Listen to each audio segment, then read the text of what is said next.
This is President Barack Obama. I'm sorry to disturb your evening with this phone call, but I have something urgent to relate to you.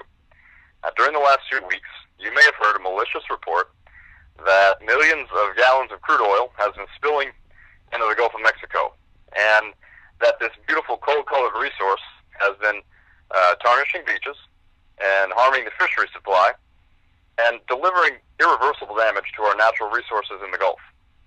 So I've called you to debunk this malicious rumor once for all. Now, it's no surprise that the cable news outlets are hungry to make a buck and are more than willing to give coverage to outrageous and controversial statements. We saw this in the campaign, and we're seeing it now.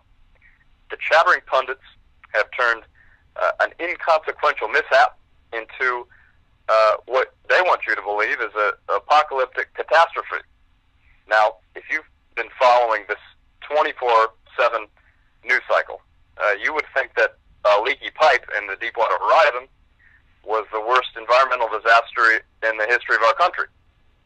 Now, we all know that cable TV loves a ruckus, but we don't have to listen. You have a choice.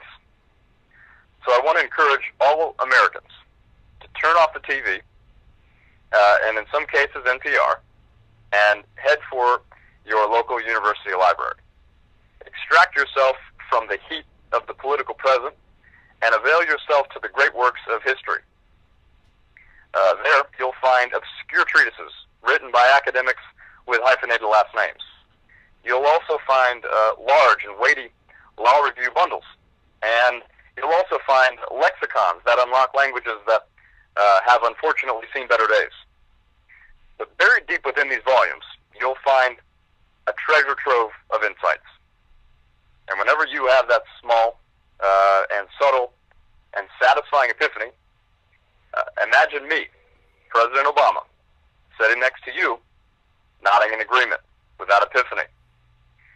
Whenever you have that, discover that nuance of reality that you know could change public policy forever, take heart. I'm with you. I hear you. I get it. And if you're one of those cable news pundits that likes to hear yourself cry, I have a word for you. Chill out. All right? I'm your president.